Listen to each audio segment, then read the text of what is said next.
Un apagón sería la mayor amenaza para un Estado moderno. Es para preocuparse. Incluso varios expertos suizos reclaman una nueva central nuclear en el país. Aquí hay una clave. Se lo toman en serio. Nos lo derivan a nosotros, pero hablan de tirar para atrás su conquista energética verde. A medida que Europa reemplaza las grandes centrales nucleares y de carbón con miles de unidades eólicas y solares menos potentes, incidentes como este se volverán cada vez más frecuentes. El apagón fue un nuevo ensayo. Vamos a ver acá qué dice el señor Marc Vidal. Vivimos nuestros últimos días de libertad. Ganamos más, lo construimos todo más grande, crecemos más rápido que los que nos precedieron. Todo es nuevo y mejor que lo antiguo. Somos incluso la tercera generación tras la Segunda Guerra Mundial. Los últimos capaces de seguir adelante con los ojos cerrados y sin preocuparnos por lo que pase. Y lo que pasó ayer fue un nuevo capítulo de algo que algunos denominan acertadamente shock. Shock energético, shock eléctrico. Porque así es como se pretende dejar a la sociedad cuando este tipo de sucesos inesperados y distópicos suceden. Y van varios. El apagón generalizado de ayer afectó a toda la península ibérica y paradójicamente es una nueva luz sobre la fragilidad de nuestra sociedad moderna y la dependencia extrema de las estructuras energéticas. Más allá de teorías Eso es verdad, nosotros... ¿Qué hacemos sin tecnología? Estamos mirando ese video con tecnología. Bueno, hacemos la comida con tecnología, energía, tomamos el baño, también pegamos un baño, nos tomamos, creo que no se dice en español, que se dice pegamos un baño, con tecnología y así va. Conspirativas o la alarma mediática, lo ocurrido nos ofrece una visión clara de cómo un evento inesperado, aunque técnicamente previsible en teoría, se convierte en un factor clave para la creación de sociedades dóciles, expectantes y dependientes. Quédate porque vamos a analizar si lo de ayer fue una oscuridad programada, una oportunidad imprevista para generar un mayor control y una cierta dependencia social, o simplemente se trata de un fenómeno energético como nos están diciendo. No te vayas, que lo de hoy también te interesa.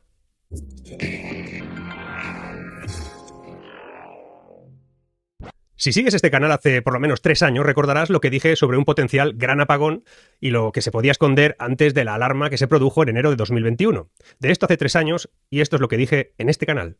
Un apagón sería la mayor amenaza para un Estado moderno. Es para preocuparse. Incluso varios expertos suizos reclaman una nueva central nuclear en el país.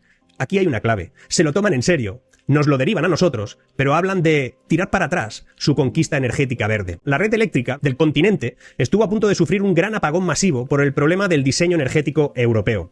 Resulta que la red europea, que generalmente está conectada desde Lisboa hasta Estambul, se dividió en dos, para que las regiones noroeste y sureste lograsen mantener la misma frecuencia que el resto del continente. Pero un problema se originó en Croacia y provocó que un equivalente a 200.000 casas perdieran tensión eléctrica en varias partes de Europa. En concreto, el suministro a los emplazamientos industriales se redujo casi totalmente en algunas partes de Francia y de Italia. Si bien este evento no se relacionó con un aumento de la energía renovable, a medida que Europa reemplaza las grandes centrales nucleares y de carbón con miles de unidades eólicas y solares menos potentes, incidentes como este se volverán cada vez más frecuentes, que ese es el problema. No el gran apagón, sino la baja de calidad del sistema por ser incapaz de mantener la potencia equilibrada. Y de eso no te hablarán porque va en contra de lo verde. Ya sabemos que lo que es verde sale caro. Y lo que no nos explican, y todavía no sabíamos, es que además de caro, va a ser de pésima calidad. De eso va esto. Los titulares serán que un apagón general que podría durar incluso más de una semana, imagina una semana sin luz, sin gas, sin agua, puesto que depende de la presión del gas, sin semáforos, sin internet, sin teléfono, sin tele, sin YouTube, y de ahí que este asunto sea muy atractivo para incorporarlo al debate público. Desvía el tema de la factura, justificándola, y desvía temas socioeconómicos, aumenta el número de pobres, y culpabiliza a un agente abstracto del problema suspendido sobre nuestras cabezas. Bien, para... Mira, señores, qué cosa acá. Estaba diciendo eso en 2021. El señor Marc Vidal acá. Quien quiere conocer el canal, voy a dejar el video acá en la descripción. Pero mira, dijo eso el señor Marc Vidal en 2021.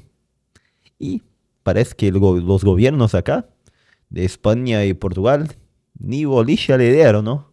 Y pasó, realmente pasó. Un mago de las previsiones acá.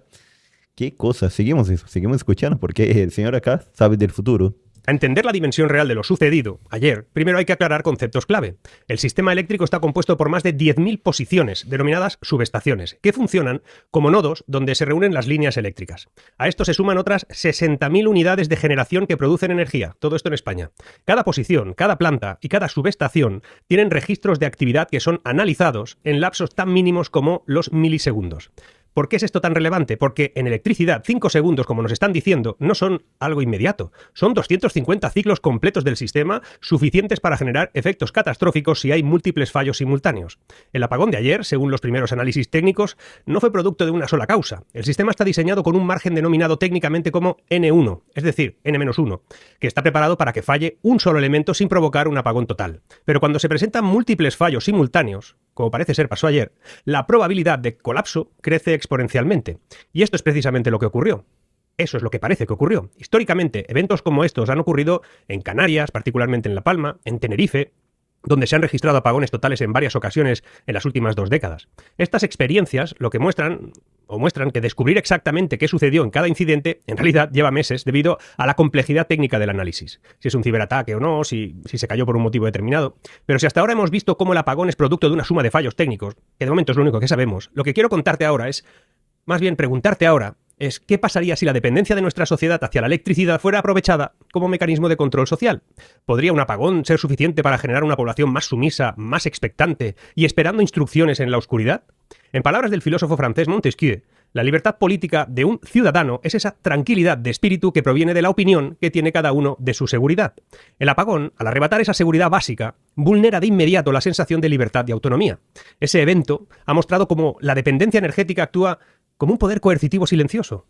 Sin electricidad, el ciudadano queda a merced de las autoridades que gestionan no solo la restauración del servicio, sino la información y además generan una situación ideal para la manipulación social. No sé a ustedes, pero yo siento que cada vez más estamos dependientes, bueno, de esto, de la energía, todo, pero también estamos dependientes del gobierno, de cierta forma, del control del gobierno. Cada vez nos controla más, cada vez dice más cosas que no podemos hacer, no podemos decir. Cada vez controla más nuestra plata, cómo vamos a imprimir, todo eso, el trabajo.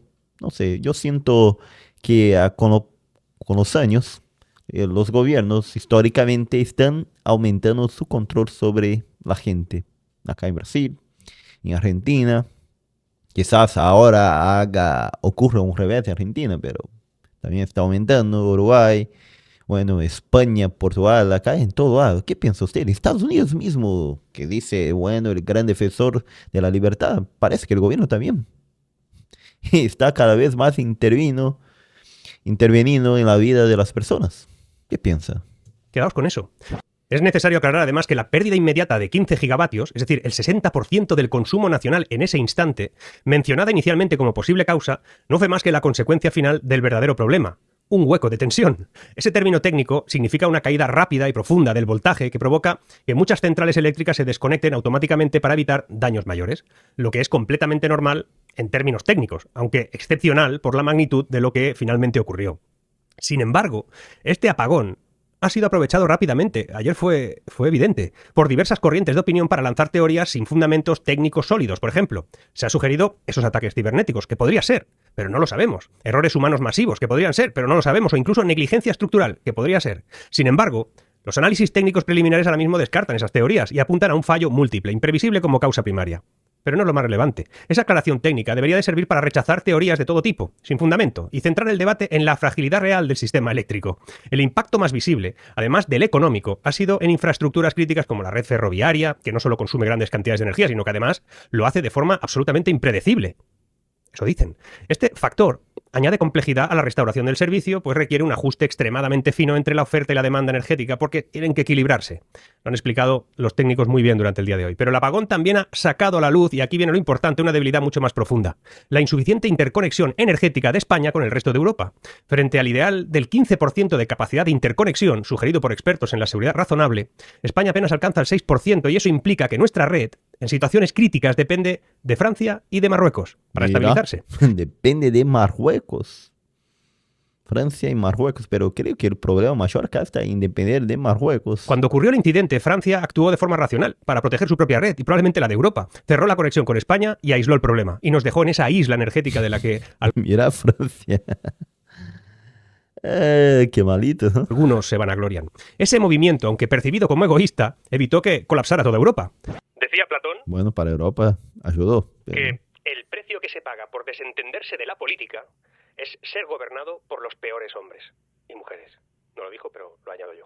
Aplicado al contexto energético, podríamos decir que el precio que pagamos por desentendernos de la gestión y planificación de toda nuestra política energética es enfrentarnos a crisis imprevisibles que ponen en peligro la estabilidad de todos nosotros. El debate sobre el futuro energético, las centrales nucleares y la incorporación masiva de energías renovables no debería verse en términos simplistas ni oportunistas a raíz de eventos como este, porque las centrales nucleares, por ejemplo, aunque tardan más en volver a funcionar tras un apagón, ofrecen estabilidad crucial una vez activas. Y eso lo están negando desde las altas instancias. Las renovables, aunque intermitentes, han sido fundamentales, no digo que no, en la reposición del suministro por su flexibilidad operativa, pero este apagón debe servir como advertencia de nuestra vulnerabilidad. Una sociedad energéticamente dependiente es una sociedad fácilmente manipulable. Ojo con eso. La seguridad energética debe considerarse no solo como un asunto técnico o económico, es una cuestión central para la autonomía política y social e individual. Aunque la probabilidad de otro apagón de esta magnitud es baja, eso dicen, no debemos engañarnos con falsas garantías absolutas, porque la realidad técnica indica claramente que ningún sistema puede ser totalmente infalible sin costes inasumibles.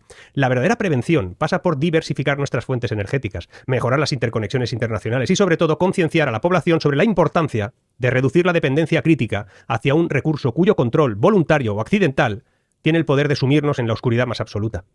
Y es que vivimos nuestros últimos días de libertad. Este es un capítulo más, ¿eh? Los últimos días de libertad, mira. Que agoniza frente a nuestros ojos. Ganamos más dinero que nunca, como os decía, construimos más rascacielos que nunca, y ciudades más brillantes que nunca, y crecemos más rápido y avanzamos más lejos que cualquier generación anterior. Todo lo nuestro es más nuevo, es más brillante, es más atractivo que lo que hemos heredado. Somos, como decía también al principio, la tercera generación después de un horror como fue la Segunda Guerra Mundial. Los últimos que podemos avanzar con los ojos tapados, despreocupados, ignorantes del precipicio que nos espera. Somos los últimos. Traemos al mundo niños arrogantes. Vivimos rodeados de gente que solo conoce. Estamos trayendo niños arrogantes. En el placer instantáneo, que viven únicamente para alimentar su propia satisfacción. Nos mentimos descaradamente a nosotros mismos, aunque en el fondo conocemos perfectamente la verdad. Pero nadie quiere detener esa farsa. Nadie quiere romper el silencio cómplice. Nadie se atreve a decir en voz alta que esta fiesta se ha terminado. Estamos viviendo un tiempo de prestado, consumiendo las últimas reservas de la mayor herencia jamás entregada, nuestra libertad. Vivimos los días finales de esa libertad, y aunque nos neguemos a creerlo, ese último día va a llegar. Al final habrá un último día. Una cifra, 990.000 millones de euros. Esa es la magnitud monstruosa de la corrupción infecta en Europa. Representa el 6% de toda la riqueza del continente. Uno de cada 16 euros que circula por tus manos ha sido robado de nuestro esfuerzo colectivo para el disfrute descarado de unos pocos privilegiados. Habrá quien diga que es imposible, que es absurdo, pero no lo es. Al contrario, está tan profundamente enquistado, tan arraigado en nuestras entrañas, que arrancar de golpe ese 6% supondría derrumbar todo el sistema. La bolsa caería en picado, la inflación explotaría, los salarios se hundirían y nuestra sociedad entera colapsaría. Por ese 6% de corruptos, de dinero corrupto. Por eso lo toleramos, lo aceptamos como un mal inevitable, miramos hacia otro lado, aceptamos sumisamente la existencia de un sistema paralelo, un poder en la sombra con leyes propias dedicado exclusivamente a proteger lo suyo, lo corrupto.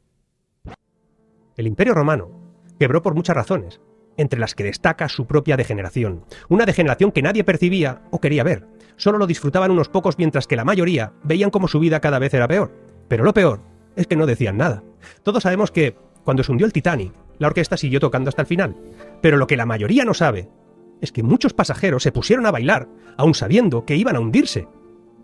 Ese tipo de pensamiento es el que nos lleva a creer que un kit de supervivencia es una solución, que en Bruselas miran por nosotros, o que un gran apagón es simplemente un hecho puntual e inesperado. La línea que separa la paz del caos es muy delgada, y lo saben. Por eso nos entrenan en el caos, para que nos acostumbremos, para comprobar si el rebaño es capaz... Nos entrenan en el caos para que nos acostumbremos, y parece que cada vez hay más caos. Pandemia, aumento de las guerras, apagones... de asumir la verdad oficial como verdad absoluta. Y eso pasa con todo. Pasó con un encierro como método de supervivencia, con una quiebra bancaria como mecanismo de recuperación, También. con la inflación como mecanismo de transferir rentas, como simulación de un incremento patrimonial que en realidad era lo contrario, con una guerra energética que solo era otro método para empobrecernos, para empobrecer a una sociedad que cuanto más depende, menos exige, con una tecnología que llaman inteligente que no es más que un potenciador de sesgos y patrones de control, y con un dinero digital que se venderá como una solución, pero que no es más que otra humillación. No lo decidieron antes. No fue de un modo estratégico. No creo en esas conspiraciones. No son capaces. Pero sí creo en su capacidad para adaptarse al medio, a la táctica. Aprovechar los elementos para enterrarnos. Eso sí saben hacerlo. Ver cómo la gente aplaudía al recuperar la luz en sus casas fue patético. Era la luz de la oscuridad. Si ya has despertado, convence a tu entorno, no hay otra, aún hay tiempo, se acaba. Se acaba, pero aún hay tiempo. Seguimos. Qué bien, muy bien, señor Vidal, acá realmente nos hace pensar bastante sobre nuestra dependencia y las intervenciones que el gobierno hace cada vez más en nuestra vida. Vamos a ver qué dice la gente acá en los comentarios. No el dinero digital, sí el billete y monedas del bolsillo. Interesante como la plata cada vez más va a ser un número en tu cuenta bancaria y es eso. Si no tiene ese número, no tiene la posibilidad de tener acceso a un montón de cosas. Qué cosa, ¿no? Despierta España y el mundo, no debemos permitir que desaparezca el dinero físico de forma total, ya que esto permitiría el control de la población. Coincido totalmente con usted. Ha sido patético ver a la gente gritando y aplaudiendo cuando la luz se iba restableciendo, queriendo imitar las famosas noches de la época covidianas, tan ciegos estaban antes como lo están ahora. Mira, este país no tiene arreglo. Mira, si usted en España no tiene arreglo, imagínate acá en Brasil que tenemos mucho más problemas. A ver si la gente de España y Portugal ya se dio cuenta ayer de que el Estado no hace nada por ti. Organízate tú. Y tú ves cómo es mejor el dinero de papel. Mark, uno de mis hijos, voló ese día desde Valencia hasta Galicia. Todos los aerogeneradores estaban parados en bandera, no podían funcionar ni colaborar a restablecer el servicio, no tenía el control, no tenían comunicaciones y probablemente no pasaba lo mismo a las granjas solares. Un apagón de estas características es inaudito, catastrófico. Sé de lo que hablo porque trabajé en esos 8 años. Bueno, la gente dijeron no al euro. El hecho de que ya ocurrió un apagón total en Chile hace 2 meses. Mira, y ahora mismo sucede en Europa todo el derecho a creer, da todo el derecho a creer que esto es deliberado y un experimento social en gran escala. ¿Qué piensan, hermanos? ¿Realmente fue deliberado? ¿No fue deliberado? Están ensayando con nosotros, con la gente, y cada vez más países van a ensayar para hacer más de eso y ver cómo reacciona la población para así poder intervenir más. ¿Qué piensan ustedes? Yo soy Santiago Brazuca, desde el sur de Brasil, y trato acá de juntamente con ustedes de entender ese tema y otros más.